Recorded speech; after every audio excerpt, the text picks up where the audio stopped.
మా శివుడు ఆ మహారాజు బిడ్డ. ఆయన గురించి ఇంటుంటేనే ఒళ్ళంతా పులకరించిపోతుంది. ఆ మహానుభావుల్ని ఒక్కసారి కళ్ళారో చూడాలనుందయ్యా. లేడు తల్లి, ఆ దేవుడు చనిపోయాడు.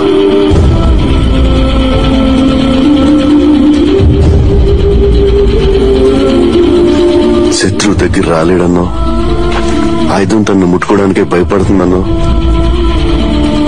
అలాంటి మహావీరుడు ఎలా చచ్చిపోయాడా? కత్తి వేటు కన్నా బల్లెం పోటు కన్నా దారుణమైనది వెన్నుపోటు మహేంద్ర. ఎవరు అన్ని చూడు, నేనే.